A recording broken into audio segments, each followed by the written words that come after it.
Hello, it's me. Hello, and welcome to today's webinar, The Adele Guide to Email Marketing. This webinar is brought to you by Pinpoint On Demand, a leader in business to business email marketing. My name is Erin Branham, Content Marketing Manager with Pinpoint. Presenting for us today is a true overachiever in the world of marketing, Michael Barber. Michael is the founder of Barber and Hewitt, an agency that does things in a very unagency way. When he isn't working with clients, you'll likely find him hanging out with his wife in Westies, driving cars, eating donuts, drinking cold brew, sometimes together with the donuts, or training for an upcoming marathon. He's got to work off those donuts and brew. We are so glad to have him with us today. So without further ado, I'm going to pass the mic over to him. Michael? Well, hi everyone. Thank you, Aaron, so much for that very generous introduction, and thank you again to Pinpoint for having me today. I'm really pleased to be here on a topic that I think is super interesting, and that's hello, it's me, the Adele Guide to Doing Email. And I know that's definitely clickbaity, right? But I think that there are some really interesting things from an implication perspective that we can take from Adele, what she does, how she acts as an artist, and her launch of her newest album that can be applied to, from a thematic perspective, to email marketing. So let's get started. You would be living under a rock if you didn't know how well Adele has done this last year. She is the hottest artist over the last 2015, the end of 2015 through 2016. As you can see from the number of articles, just incredibly popular right now. Her album 25 sold 17.4 million copies. It's 5 times more than the runner-up from last year. And her album sales actually lifted the global music revenue for the first time in something like 6 or 7 years. So just an incredible impact that she's having on music. And like I said, she's just everywhere. Whether you're watching Ellen, whether you're watching the Brits, or you're watching the Grammys, or you're a late night TV fiend like myself and watch her on James Corden and in Carpool Karaoke, she's everywhere. No matter where you look, you can see her. And now she's obviously going on tour across Europe and the United States so that people can see her in person. But suffice it to say, if you turn on the TV, you're probably going to see something about her, as she just seems to be everywhere these days. And rumor has it, email is too. That's right. When we look at all the different channels that marketers have at their disposal, from offline to online, we see stats like these from VentureBeat that show that email delivers the highest ROI for marketers. And these are not just obviously digital channels, but also inclusive of TV and radio.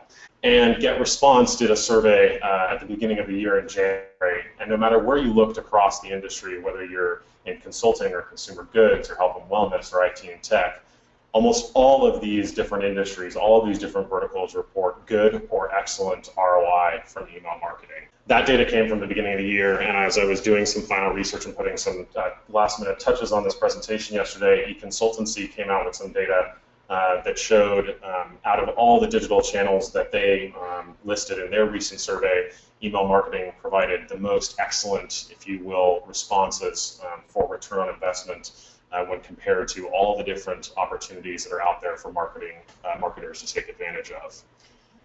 What's also interesting is the implications that having your opt-in subscriber base has these days. You know, a few years ago, up until about 3 or 4 years ago particularly, your opt-in subscribers were kind of just this list, right? They existed in your CRM, you did email marketing activities, they could have been some sort of user identification for your business, but more often than not, we're starting to see, obviously, a ton of different platforms get bought and combined and create platforms for marketers that allow people to see one view of the customer. What we've also started to see is different channels integrate those opt-in databases and how we can go about doing some really interesting targeting. For the sake of example, if you look at Facebook ads or Google Customer Match, marketers can actually take their email subscriber list, actually upload them into the ad platforms within Facebook ads and Google AdWords respectively, and then target users with some really rich or interesting messaging based on their interaction within the email and within those respective networks. You can see some of the implications that it has here from Salesforce Marketing Cloud, which when customers were reached by Facebook ads, they were 22, and they opened the email, they were 22% more likely to purchase. So you're starting to see these mashups, if you will, of data and the channels bringing together different disparate channels that we didn't have access to before, and allowing us as marketers to do some really interesting things well beyond the inbox of our subscribers. What's also interesting and continues, and this comes from the same study from Salesforce Marketing Cloud, is that the revenue that we get from opt-in subscribers continues to increase over time. And this gets to the idea that how valuable having those opt-in subscribers in our database is to an organization, from understanding the implications of having that subscriber a part of our email conversations and the ability to market them over the course of their life cycle with us. This data only looked at a 3-year period, but you can see the revenue influenced over time when we have an opt-in subscriber is pretty significant and continues through that month 36 time frame. And because of all of this, you're starting to see a ton of different resources open up around email marketing. 10 years ago, email was the hot thing, right? I mean, even think back, I gotta date myself. 15 years ago, when you see Hotmail and the rise of AOL and all those sort of consumer-oriented internet providers come to the market. And then sort of email got stagnant over the years, and obviously marketers' attention turned to other channels like mobile and social and content marketing. But what you've seen is because of the revenue and the ROI that we get from email, and particularly the ability to do really interesting things with our lists these days, is you're starting to see resources shift more into the positive direction for where marketers are spending their dollars from an email perspective. This data comes from Email on Acid. It's about 30 days old, so it's very fresh. They went out to their database and asked a specific segment of marketers, where are your resources going when it comes to time and money for email? 71% of those respondents said they're shifting more time to email, and over 80% of those responses said that they would spend more money. And this isn't surprising, right? Because we're seeing these channels come together and the opportunities for marketers to really get a holistic view of how customers interact with us, whether they're offline or online, you're starting to see those budgets for future needs really open up and where they're shifting from the vast majority going to technology and tools, obviously, because the tools are getting that much better and they can provide some really interesting implication from a marketing perspective. You're also starting to see investment into places like list growth because of the numbers that you've seen in some of the previous slides about how much impact an opt-in subscriber can have for a brand. And no surprises, we'll get into some slides later, budgets are being allocated to develop and design as we see the shift towards more mobile-ready emails, and also ensuring that our emails look great regardless of the inbox or the device that someone's viewing them. What I think is interesting of all of this is also you're starting to see a bit of a between the amount of dollars that are being spent within email and the average proportion of the sales that are attributed to email. So the blue line you see here is the average proportion of total marketing budget email accounts for, whereas the red line is the average proportion of sales attributed to that channel. These don't really match up, right? And maybe this is why we see such a great ROI from email. But I think it'll be interesting to see as we drive and have more opportunities with email marketing to see if these budgets will increase and sort of match the sales that are being attributed to that channel as well. And we don't think this is going away. So Litmus did a great study a few days ago, and they published this in a webinar about a week and a half ago called 8 Trends That Will Define the Future of Email Marketing. And they had some great data from a poll of about 2,700 of their customers.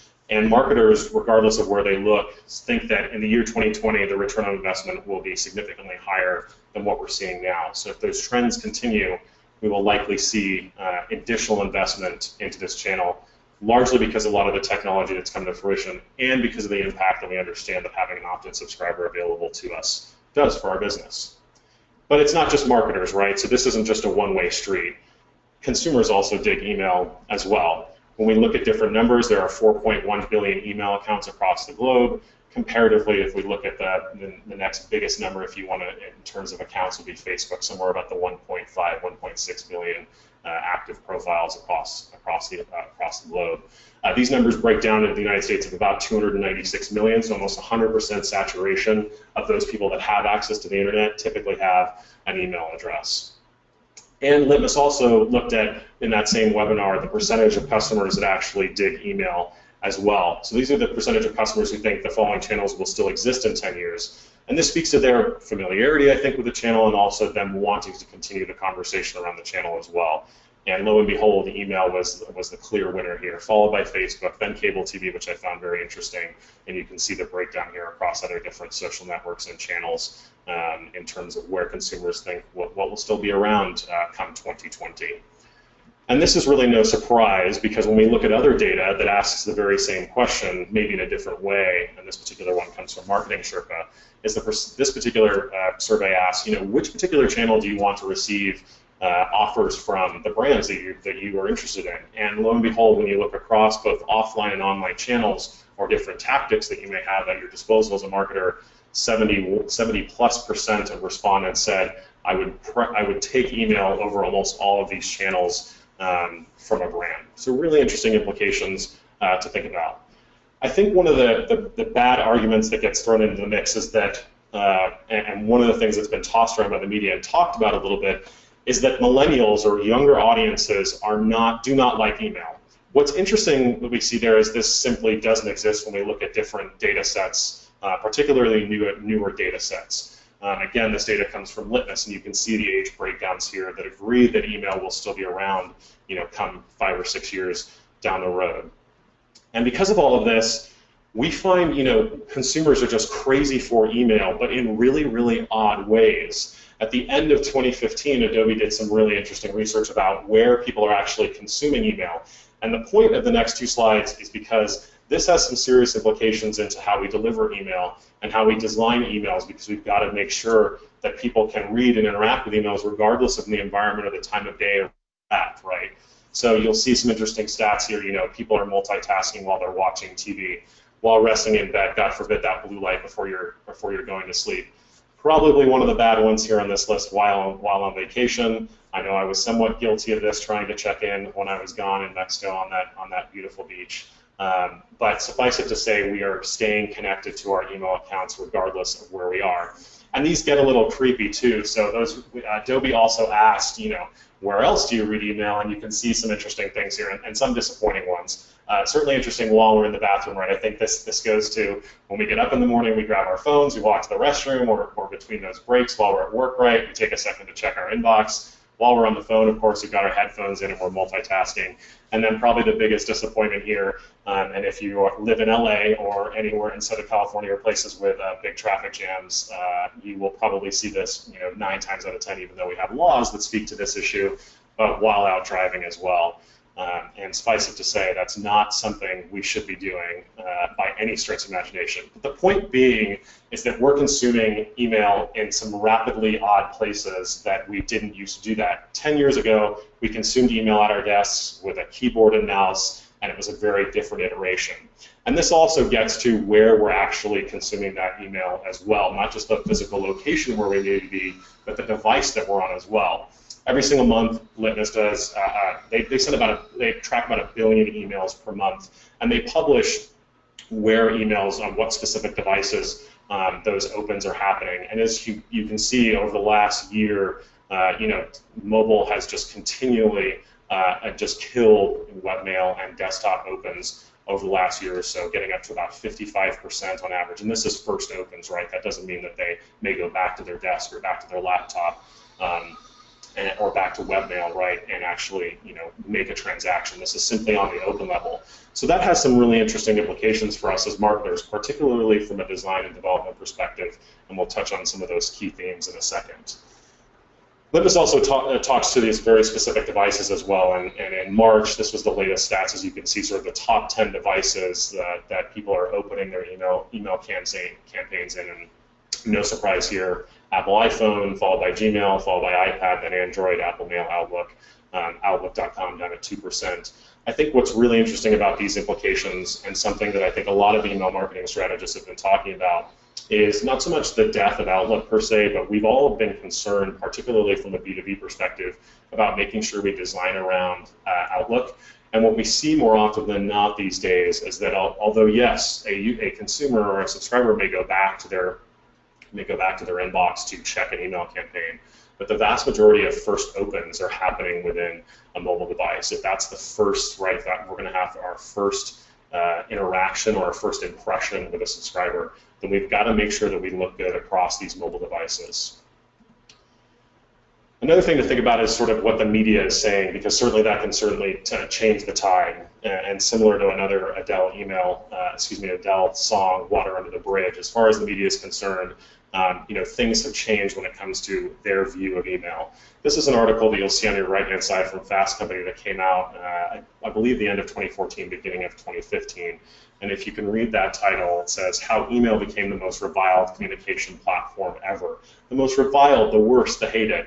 And these were headlines that were repeated regardless of where you look, from Wired to Adweek, Wall Street Journal. There was tons of articles about the death of email, based on social media and based on, moving to different types of platforms, and also just this theme of millennials and younger audiences not gravitating towards that email. But now, over the last few months, you've seen this gentle sort of sway back to the other side. From HBR, Harvard Business Review, to Atlantic, to The Guardian, we're seeing articles about how email is sort of having a bit of a renaissance. And I don't think this is a major surprise, and I'm going to get to kind of why, but I'm going to couch this in saying this. I think there's something about familiarity when it comes to the inbox for people these days, right?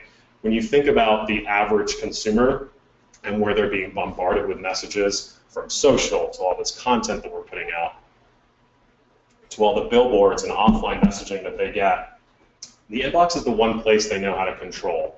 I still get calls from my parents or friends' parents who know that I'm like the tech guy and ask me, how do I use Facebook, or what the hell is Snapchat? But you never get a call about email, and I think this is why you've seen sort of this renaissance around email, particularly because you're starting to see getting a better holistic view of the customer, and you're able to deliver more really interesting campaigns for them. But also, it's one area where consumers know how to control. All that said, rumor has it that we as in marketers, kind of suck at email, and the stats do sort of support this notion. One of those being from a great report that came out of researchers at Microsoft and Google called The Economics of Spam a few years ago. Almost 78% of the email marketing that's sent is spam, meaning that they're not following CAN-SPAM compliance, right? I think it's important to caveat there that CAN-SPAM means that you can essentially send an email campaign to every subscriber in the world one time from the United States. But you can't send them another campaign unless they opt in. This accounts to be about 94 billion spam messages per day. And if you think this doesn't have any real implications on the economy, you'd be wrong. That study also looked at the real cost to what all of this spam is doing to us as a society. And with all the tech infrastructure and the tools and everything that the ESPs, the email service providers, and those would be like the Exact, Target, Marketo, all of these different platforms that are out there, the pinpoints, and putting that sort of technology in place. And also to the internet providers like Google, Yahoo, Hotmail, and those, they have to spend hundreds of thousands, if not billions and millions of dollars on making sure that they've got the infrastructure in place to combat these issues. So this has real big implications, not just on bombarding consumers with completely irrelevant messages, if not illegal messaging and promotions, but also has big implications on what's happened. And because of all this, you've started to see email get sort of a bad rapport, especially around design experts. This quote comes from Don Norman, who's a really well-respected interaction design expert. And he said during a conference about a year ago, email is the office memo turned cancerous, extended to home and everyday life, right? We're reading email in all these different facets of our life. So the important implication here is if that's the case, if we know we have a really active and engaged audience, and we know that there's a tremendous ROI in this channel, then why aren't we taking the time to get rid of this perception around email? And my question would be, are we really trying that hard? Because we as marketers like just to talk about how really difficult our job is, and how all the resources from dollars and people and time it takes to execute and understand our customers and create really interesting campaigns. But the fact of the matter is, when we ask marketers, are they using the tools at their disposal? Are they practicing what they preach? Most of them don't. This report came from Marketing Land, who showed that almost half of email marketers send everyone the same email. In other words, we're not really doing our jobs when it comes to having these tools that are available to us to deliver really interesting, really timely, targeted, and relevant email campaigns. Right, and there are some great examples. You need to look no further than your own personal inboxes to see some of the bad examples from an email marketing perspective. This comes from Hallmark. Almost half the screen is dedicated to content that I can't even read on a mobile device. It's 12 or 13 point font, can't read anything, really don't know where to click here. This is not telling me what exactly it wants to do. And you'll also see almost half of that screen has been used on just gobbledygook text that really doesn't matter, right? View from mobile, view as a web page, all these different links that nobody really cares about or clicks on for that matter. The messaging, the point of this email is getting lost below the fold. And this is particularly important if we know that people are opening on a mobile device first. Another bad example comes from Guild City, right? This incredibly long subject line that is not going to fit right within when I'm viewing my actual inbox, so I don't really know what they're asking me to do. And where do I click here, right? You've got almost 24 different calls to action within 400 pixels. You're not telling the consumer this is the action you would like to take, right? And then another great example, right? The good old sharing is caring, or in this case, testing is caring. Many of us who leverage different data points that we have access to around our customers and use those merge tags in our campaigns often forget that that merge tag is there, and then we end up with default things like here, dear F name, right? That's got to make a consumer or that end user feel really great. What the what? This is an example of I just don't get it. This is an email that came through yesterday afternoon from Omni Hotels, and it's just hashtag at the Omni and a picture of a pool. I don't really understand what Omni wants me to do there. And they've wasted all that space in the first half of that screen. The good old nothingness example, right? Somebody from marketing or IT or a combination of both forgot to upload images and they aren't showing up. Or a subject line fail. If you can't read this because it is a little blurry, I had to blow it up. But the subject line says marketing lists. That's got to make customers feel just so warm and ooey gooey inside. And good old URL craziness. And this is particularly important. I'm of the opinion that there's 50% of people that care about privacy and 50% of the people that don't. For the 50% that don't, they're not going to worry about this link, right? They'll give away everything to Facebook and their social networks and everybody online, and it just makes their lives that much easier. But the 50% of the population that really cares about privacy is never going to click on this link because they think you're sending them to Africa to give away $50,000 of their retirement savings. So we've got to be really careful if we're leveraging these tracking links for the purpose of simply tracking, a click within an email campaign. Another bad example from Alaska Airlines, and I harp on Alaska a bit, but they actually just redesigned their emails a few months ago, so they've done an incredible job of improving. But before that improvement, this was the example. This was their email campaigns. It was going out to all their Alaska Insider subscribers.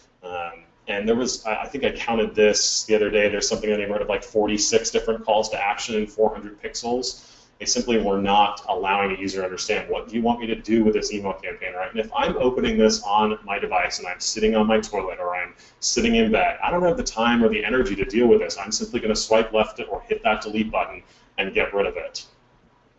And of course, Alaska isn't the only airline that's got a problem here. You look at Southwest, who continues to send these emails that have really tiny font that one can simply not read when they're looking at it from a device. And it's even worse. So as Aaron mentioned, I do run, I registered yesterday. If you're a Disney fan, you will know that yesterday was the opening registration for the Superheroes Half Marathon at Disneyland in November. This was the confirmation email that I get. I don't even know it. I mean, come on, how am I supposed to read that text? The best thing that I got out of this email is that I could add, if you see that little black button in the middle, I could add my registration confirmation to my Apple Passbook so that I wouldn't ever have to deal with this email again, right? But why are we making people work for this type of content? It doesn't make sense given the tools and technology that we've got available to us. And the good old, we don't want to talk to you, but we really do. So here's a great example, and I'm sure there's people that are on this, I'm sure there's marketers that are on this webinar that have this situation. This is an example from Starwood Hotels, the Le Méridien in Charlotte. And if you notice on the email on the left-hand side, you'll see the copy. We hope you enjoyed your stay. Attached is the copy of your updated folio, your bill rate. For any billing questions or other queries or comments, please don't hesitate to contact the hotel directly for prompt assistance. But look at the from name. It says do not reply. For the life of me, I do not understand why organizations that have set up incredible customer service infrastructures cannot reply to an email campaign. If you can get on the phone with a customer, if you can respond to me on Twitter, if you can respond to me in some of these other places that we're seeing, like the rise of Facebook Messenger for customer service or something along those lines, then why can I not email you? There's also some important implications to this idea of do not reply, and I'll get to those towards the end because they can have some real implications on how the internet providers are actually scoring your reputation as a sender. But I think what's particularly damaging about this particular conversation is within 5 minutes, I also get another email that says, thank you for saying us, tell us how we did. My question to Meridian is, why can these not be combined, right? Why do I need 2 email campaigns that are basically saying the same thing? And you could combine these and we wouldn't have to deal with the do not reply. This is one thing that's got to change, especially with some of the information that we've got from a lot of the internet providers over the last few years. So we suck, okay? I've made the case, hopefully at this point, that although this is an incredibly valuable channel for us as marketers, we certainly have some room for improvement. So enter Miss Adele and make us feel the email love again. Let's talk about some key themes that I think will help us do email just that much better over the next few years. The first one is hello. It's me. Now, if you are an Adele fan, you will know that when she debuted her 25 album back in Britain, end of October, and if you are hearing the music in the background, that is purposeful. This was the commercial that came on, right? It was just a little 25 to 30 second teaser around introducing the first song on the album. And I think there's a key theme here around here, and this is the idea of saying hello. And the idea here around there is your welcome campaigns, because the stats around welcome campaigns speak for themselves. When we look, regardless of whether this data comes from Emma or a ton of other sources, the stats around our welcome campaigns are really, really intriguing for email marketers. They typically have a 4 times higher open rate, a 5 times higher click-through rate, and a 33% increase in long-term engagement. What is worrying here, though, is only 57% of companies, at least within this survey that Emma did, although we see this in other surveys, it hovers between about 45 to 65% of companies are sending a welcome email to subscribers. So if these are the stats we're seeing, right, 4 times open, 5 times higher click-through, 33% increase in long-term engagement, but almost 30 to 50% of our companies aren't doing this, why are we not taking advantage of this channel? One of the particular things that you should do if you're going to implement a welcome campaign is make sure it's real time. Experian did some really great data around the implications of real time when someone actually subscribes versus a batch welcome campaign, say at the end of the day or the end of the week. Those real-time campaigns, so the minute I subscribe, we're kicking out an email. They see a 10 times more than transaction rates and revenue per email over those batch mailing campaigns that may go out at the end of the day. So if you've got a platform that doesn't allow you to do real time, it's time to look at opportunities to get off that platform or talk to your provider to understand how to implement these types of campaigns. So there's some really interesting sort of key themes around what you can do from a welcome campaign perspective. The first of which is just say hello, right? Welcome subscribers and say thank you. Give them some expectation about what they're going to receive from your brand. This example comes from Samsonite. I was actually looking at one of their backpacks the other day, signed up through email campaigns to check them out, and within a few seconds, I had this welcome and thank you email campaign for them that showed me not only just their appreciation for me as a subscriber, there's actually a coupon that we're going to show you here in just a second, but also said, here's what you're going to get from us. You're going to be the first to hear about innovative products, exclusive offers, and much more from Samsonite. So another great example on what you can do around welcome campaigns is help people get started, right? That onboarding process. This is critical for a startup. This is critical for some sort of SaaS platform. This is critical for a business that's around some sort of service-based platform is right. Now that I'm a subscriber, how do I go about doing business with you? Or how do I go about continuing to be your customer? A great example from Envision as well as Woofer on the right that says, hey, here are some things that we can do for you right away, right? Take advantage of these features that we have at disposal. Or tell me the next step. Our office is based out of the Fine Arts Building in Los Angeles. We're in a WeWork space. And the minute that you sign up for WeWork, you get a welcome campaign, and you get the next step that they'd like you to do, which is download their app. And you can do things like show me how to do business with you, right? So this is an example from Vet On Demand, which is an on-demand vet startup out of Santa Monica. And when you sign up for their app, and you opt in for their email campaigns, they're sending you a campaign to say, here's all maybe the different things that you didn't know or maybe you did know, reinforcing some behavior around that app. One of the other things, and this speaks to sort of the 5 times click-through rate opportunities that we saw on the first slide, is around offers. Now, there are a lot of strategists that will tell you always make sure you've got a great offer if you're going to do an offer within that welcome campaign, because it can have real good implications on your revenue metrics. But be careful here, right? Because you are priming users from the very beginning. If you give them an offer and you message around offering right at the beginning, you are priming them to look for offers for the long term of the conversation with you through email. So make sure that if you're going to do an offer, that it's cohesive, that it works well for your business strategy, and that you're not setting people up to continually think that they're going to get offers in that particular channel, right? So this example from Samsonite doesn't mention the amount of dollars off or the coupon that I could receive in that subject line, but when I scroll through, I've got a nice little gift from them for becoming a subscriber. So that's say hello. The next one is get personal. Now, I think Adele is really, really good at this. You know, one of the line between and the relationships between fans and the people who they admire is certainly a lot more blurred, right, from a social media perspective.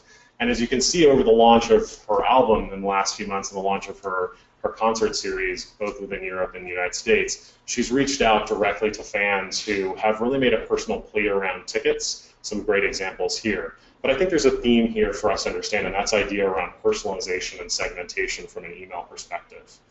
And when we understand what those impacts around segmented campaigns can have, they can have some really, really interesting implications for our organizations. This data comes from Campaign Monitor towards the latter parts of last year.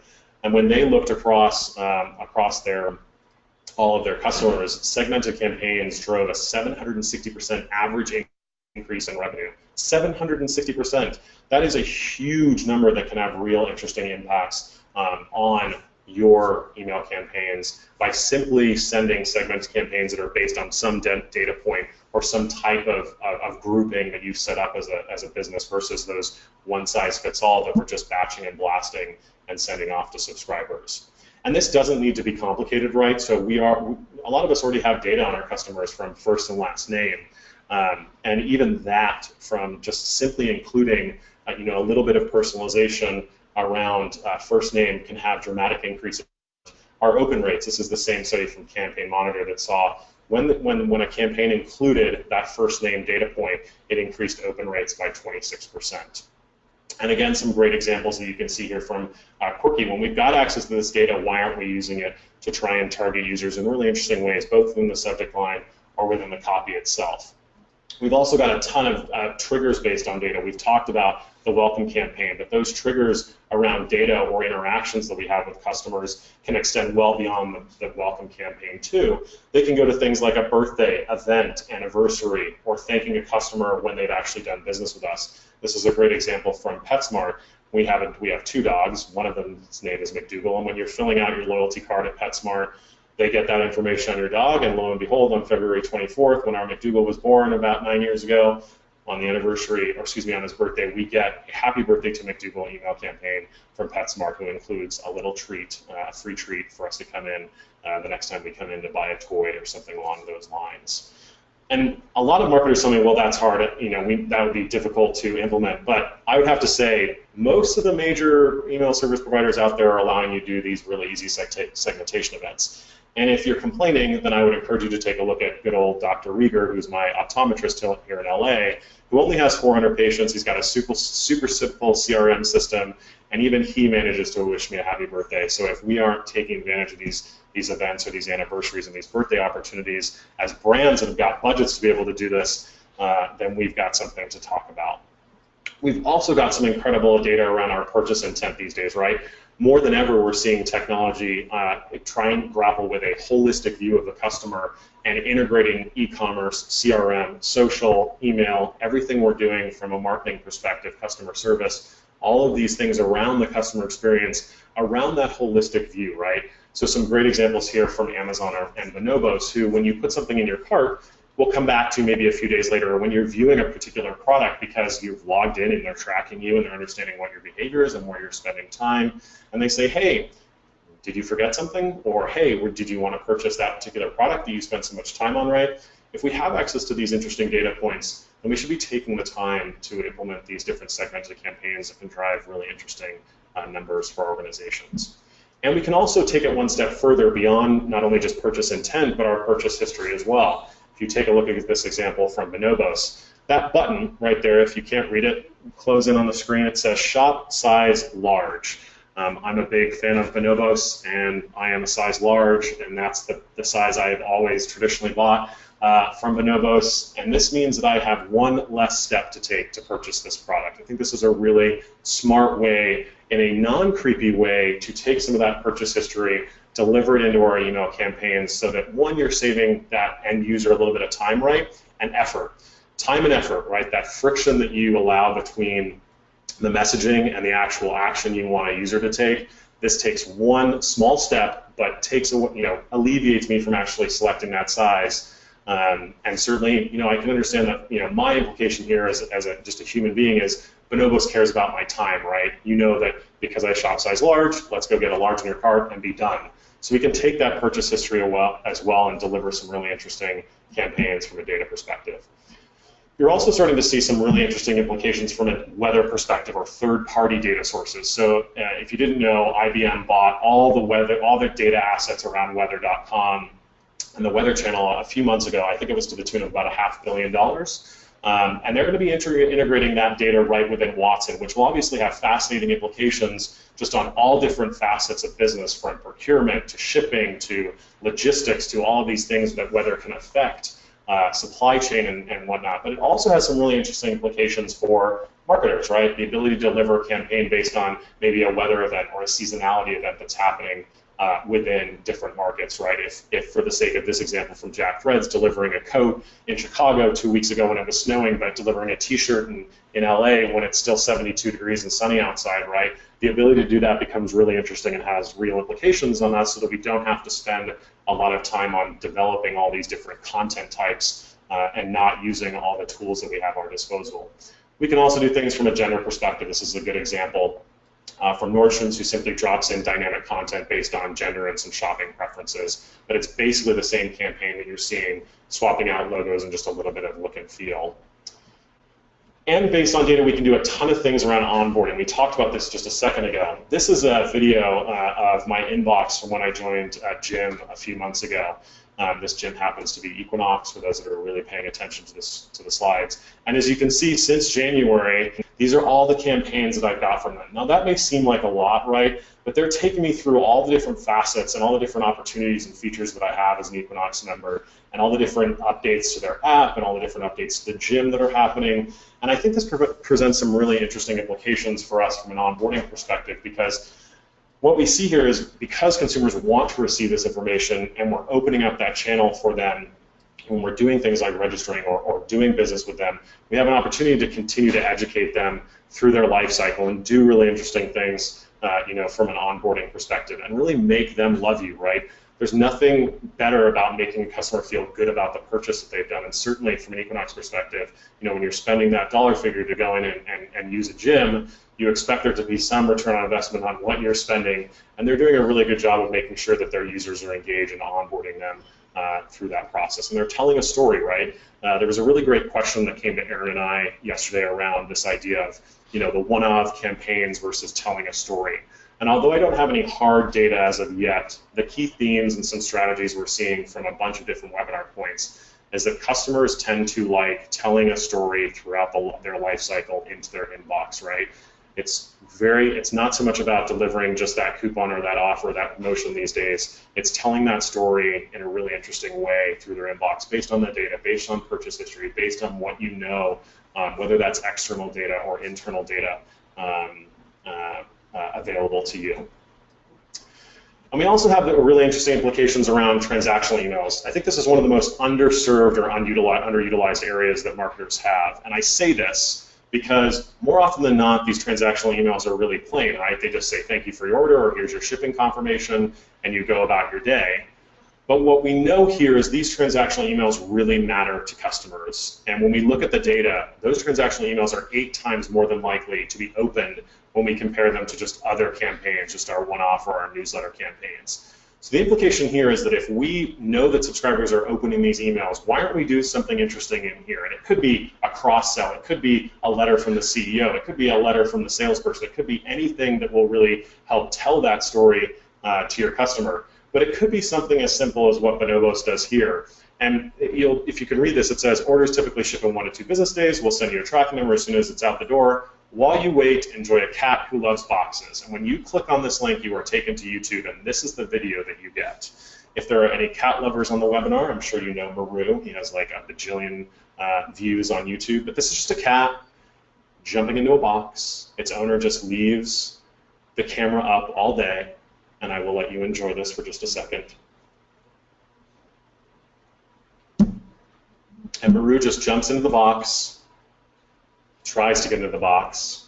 And this has nothing to do with bonobos, right?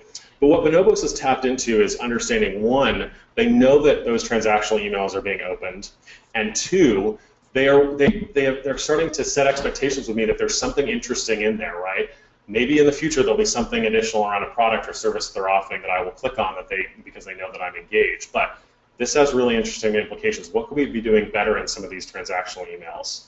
And lo and behold, eventually, Maru gets into his little box, and he's very proud of himself, and he goes to sleep.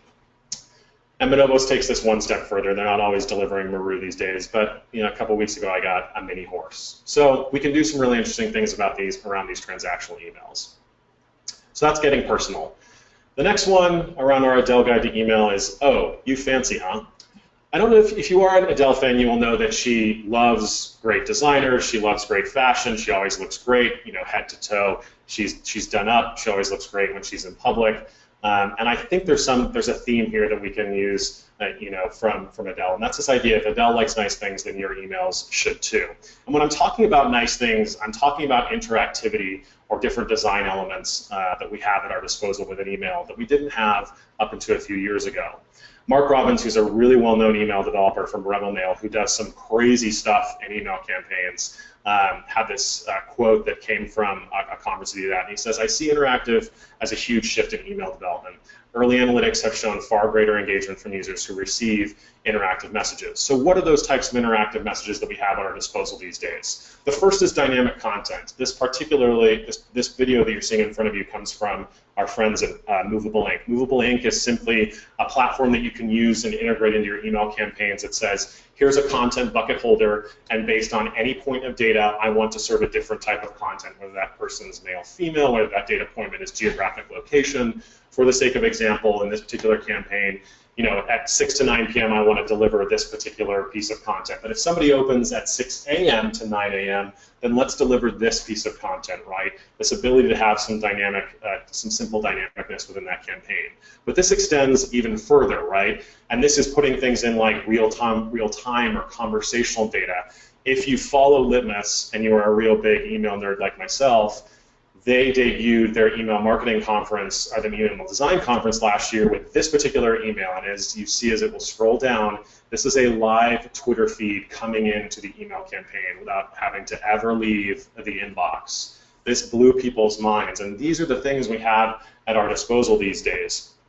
And it doesn't necessarily have to be this complicated. We could also fall back on the good old GIF, right? So some great examples here from Jack Spade showing how to layer these different products. Or in the center, you'll see a great example from Pet Meds that's the countdown clock for your coupon. Or from Toomey on the right-hand side that shows you in the bottom, just above the hero image, here are all the different feature sets that are available to us. So we can do some really interesting things within email. And this gets even more interesting when you think about what if we combine all those different facets that we've got available to us and all this different technology and the ability to put different interactional elements within emails that we've never had before and do things like a mailable microsite, as Chad White terms them. Chad's the head researcher at Litmus, and this is one particular example that's been shown a lot around Notions. You've basically got a full Notions.com experience right within your inbox.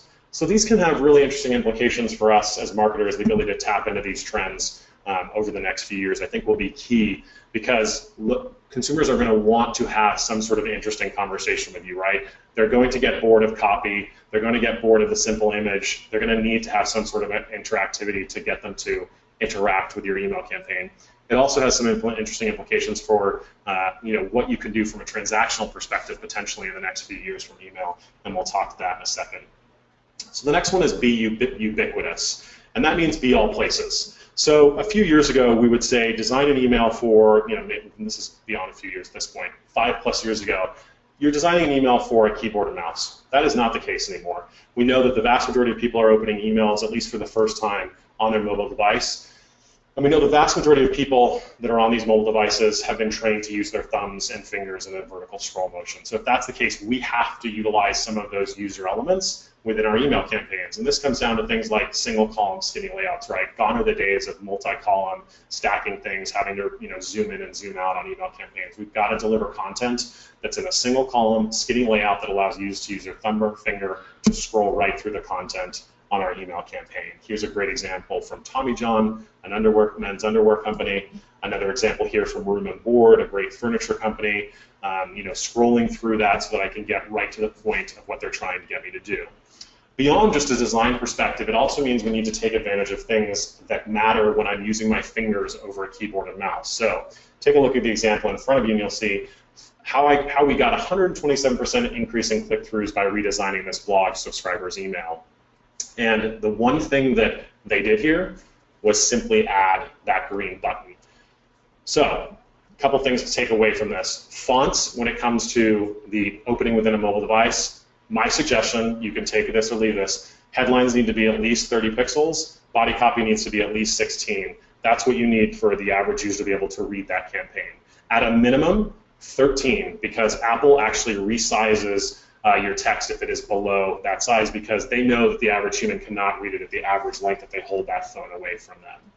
Buttons, got to be 44 points by 44 points at least. This is the average human thumb's tap area. So we've got to make sure we're taking advantage of that tap area.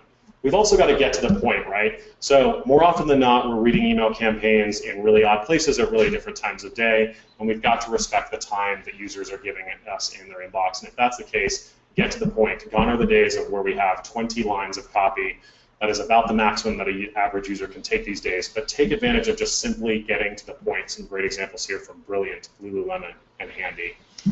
Let the images do the talking, right? This is a good example from Warby Parker. Their summer 2016 collection came out, and they could have chalked this with all the features and benefits of wearing eyeglasses with loads of copy, but instead, it's just great images of people wearing their products and just very limited copy. So let's take advantage of those images because certainly we've got great screens available to us. And for the love of all things holy, we have got to eliminate the words click here. If you could see me right now, I'd be showing you my thumbs and fingers and going, do we click with these things? No, we touch. So we've got to make those call to actions specific, and we have to set the expectation of what the user is doing once they actually take that click. Are they registering here? Are they buy here? Are they shopping size large here when they click on that link? We also have to take advantage of the things that we have inside a mobile inbox, like pre-headers, which are little gray text that show up below the main subject line. These have sort of the same implications from a metrics perspective that subject lines do, but it offers marketers the ability to tell a little bit of an additional story about what content is within your email. Who knows, maybe the subject line doesn't get the open, but when they see the additional information that's in that pre-header, maybe they take the time. And Tim, good old Tim Cook at Apple, just made text really relevant again for us. Because our wearables, regardless if you think this is going to be a popular device or not, there's a few million that have sold, but wearables are only going to show the text-based campaign.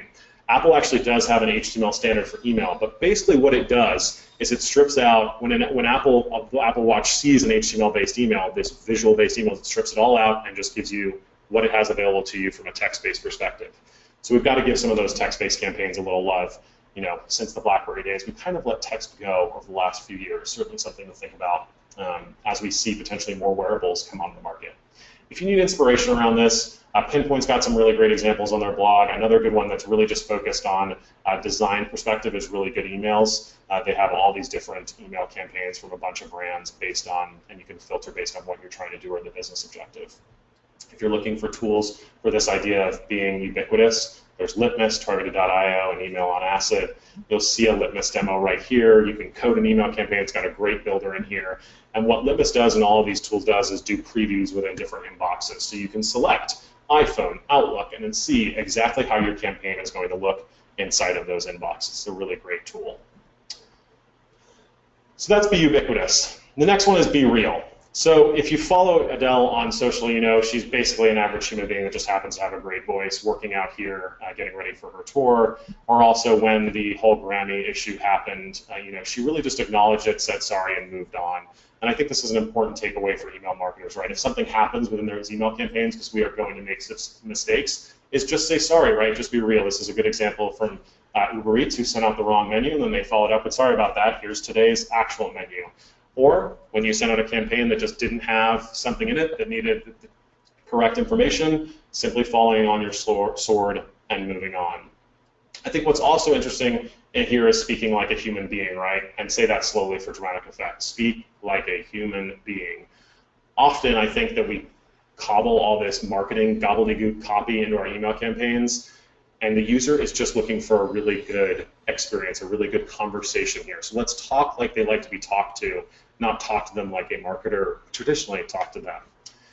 And ask and you shall receive, right? So if we've got all these different campaigns that are available to us, then let's not send all those campaigns to subscribers. Let's simply ask them, what are you looking from us? This is a good example from New York Times. It has like 36 different subscriptions that you can take advantage of.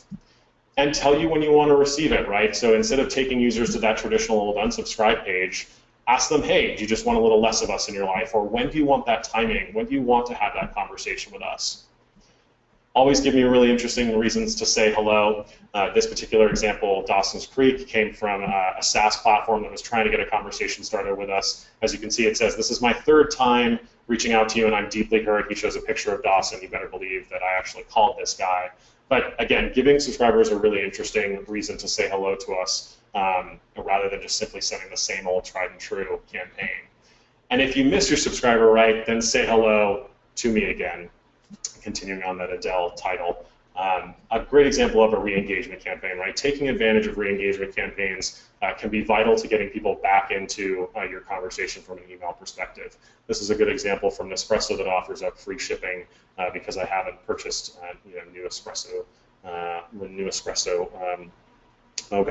single serve coffee containers in a while. We've actually baked in a little re-engagement flow here that you could take and implement into your email provider today if you needed to. And if I want out, please make it easy. We have this really bad trend in email of bearing our unsubscribe links in gray font at the bottom. And too often than not, what are subscribers going to do? They're going to take advantage of those big report spam and unsubscribe links at the top. So there's not a great lot of us that are doing this well, but the one example that I could find out of the thousands of emails that I looked through was Lululemon, who puts it right at the top in the right-hand corner. We've got to make it easier to people to unsubscribe if they want out, because it will have detrimental effects if they mark as spam and instantly unsubscribe using the tools that some of the other email inboxes have put in place, like Gmail. And give me reasons to stay, right? From a timing perspective, that simple unsubscribe link. If I click through on that unsubscribe, tell us how sorry you are to see us go. This is a great example from Groupon, who says, hey, well, we want to introduce you to Derek. He's the guy that thought you'd enjoy receiving the daily Groupon email. And lo and behold, this video will show you Derek gets water splashed all over his face.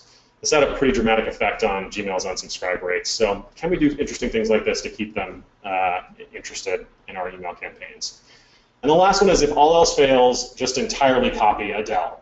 So this email could not have come at a better timing. I got this on Monday or Tuesday, and this is from ReturnPath, which is a white labeling and inbox provider from an email perspective. And they literally, you can see that I've been waiting for an email like you. That is the first line of Adele's Hello song. And then you can see the copy is continued. So if all else fails and you're not going to do anything, just simply copy Adele and make it work for your brand. So let's recap.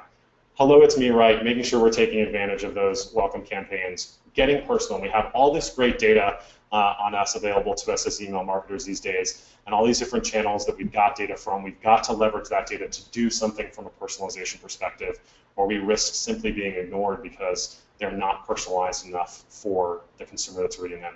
Be ubiquitous, right? If we know that users are reading emails on all these different devices, it's being there when they want us to be there.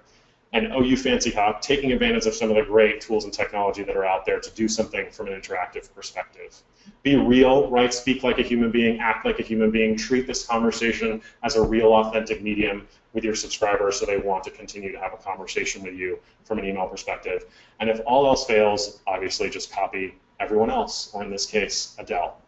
But why should we do email like Adele? And I'll give you 4 reasons. The first is engagement matters. And the point of this is that When the Email Experience Council met about a year ago, they provided some really interesting things. One is that they don't use clicks as a measure of engagement, but they track replies, moves, marks as junk, delete without open. So that do not reply at email campaign, that could have detrimental effects on our reputation as a sender. And the key takeaway here is that engagement is measured at the subscriber level, right? These aren't being measured at the global level. And we as marketers don't often look at the subscriber level. We've got to get better at doing that. And it's also based on metrics we aren't tracking, right? The average email service provider doesn't tell you replies, moves, marks as junk. We don't have access to those types of stats yet. But I think we're going to start to see those types of things if that's what engagement is being measured at of. And the future matters. Point number 2. Google's rolled out some interesting things here, one of them being Pony Express. Pony Express is an opportunity for utility companies to allow customers to pay their bill right inside of Gmail. We all know how much we hate utility companies' websites. Well, Gmail said, hey, we'll just allow you to pay right here so you don't have to go to that website and create another whole account. What happens when that comes to the cart itself for all of us? This is not something that Gmail has shown. This is just an example we comped up when we took that Riviera shop size large email and we put a little, a little e-commerce cart on the right-hand side. What happens when that happens to us, right? If we have damaged this platform, this channel as a subscriber, as a marketer, then we will not be able to take advantage of all the great things that are likely coming down the funnel. Number 3, familiarity rules, and I touched on this earlier. This is my 6-year-old mother. She never calls me about her inbox. She FaceTimes, emails, calls, and asks me what's going on with Facebook or any one of the other, any other one of the channels that she's addicted to now that she's retired. But the point of this is that the inbox is the one digital place everyone understands, right? So when we look across different spectrums, and this is why I think you're seeing that renaissance and why this particularly will be a really great channel for marketers now and for a number of years to come, because it just has that sense of familiarity to users. And the last one, which is for just a bit of fluff, is because we want your emails to be just as awesome as this lady. I appreciate the time and your guys' your hour here. I'm going to turn it back over to Erin for questions and comments. Thank you so much, Michael. That was awesome. We do have a couple questions, but we're nearing the top of the hour, so I'm just going to read off two of them. Okay. The first one, you mentioned recipients need to opt in. What are your thoughts on the traditional opt-in method versus the welcome email? Our ESP has said welcome emails are the best choice and double opt-in method is passé. It really depends. So there are some email service providers that are going to require you to do a double opt-in, and in that case, you're not going to have a choice. But in that case, if you do have the choice, I think the welcome email is the better opportunity to understand if a subscriber is actually going to continue to be a good one for you long term. Because what you could also do is, based on that interaction within the welcome, is kick off a series of events if they don't interact with that welcome, or a series of emails afterwards. That's very different than when they do actually interact with that welcome campaign. So I wouldn't say that the double opt-in is passé by any stretch of the imagination. I think it simply depends on the brand and some of the testing that you've done, because what you will likely see is when you test this, you will have a more actively engaged subscriber base if you double opt them in versus those that you do not, because you're only going to be marketing to those individuals that have actually said, yes, I want to receive this campaign from you 2 times, right? They've opted in and then they've actually clicked and said, yes, I'm okay with you being in my inbox. Okay, great. Okay, this is kind of a fun one. How many Adele song titles were included in this presentation? When I counted last night, although it was very late, I wanted to say we got to like the 26th or 27th song title. I did my best. Some of them are a little kitschy. I know it got a little rough there for a moment, but we did our best to pull it in. But I still think that the points resonate, even if the song title didn't exactly resonate with what we were trying to say. Okay, awesome. Okay, just one more, and for you, those of you who have to hop off, I understand. What do you suggest for refreshing e-newsletters? For refreshing e-newsletters, okay. So one of the things you saw in the slides was this idea of like sort of the email renaissance, and largely what's driving that renaissance is sort of the classic e-newsletter, if you will. I would say the biggest problem with e-newsletters is that they typically don't take advantage of an understanding of the customer. They're typically one size fits all, and you've got sort of content by committee that's happening. You've got multiple different departments that are trying to cram their messaging in. And I would say that the ability to refresh it largely is around understanding your customer better and making sure that within that newsletter, there's something that applicable to them, whether it's a product that they've bought, a service that they're around, maybe it's around a certain division that they do business with, right? Because there's really nothing more annoying than that e-newsletter coming on a regular basis and me not seeing something that's just particular to me. So I'd say the easiest thing would be to somehow leverage either dynamic content based on how they're doing business with you inside of those newsletters, and then do the sort of content by committee in those areas below the fold, if you will. Okay. I think that answers that question, but if No. it doesn't, whoever answered it, happy to follow up as well. Okay, perfect. Well, thanks again, Michael. So much great information, so many great takeaways, and I loved the way you presented it. So now I want to thank you, our audience, for taking time out of your day to join us. For those of you who have not yet experienced Pinpoint, we invite you to take advantage of that free month of advanced feature email marketing. Also, check out our blog for some great marketing articles and tips. And don't forget to follow us on Twitter, Facebook, and LinkedIn. We are always sharing great marketing information. Thanks again for joining. Till next time.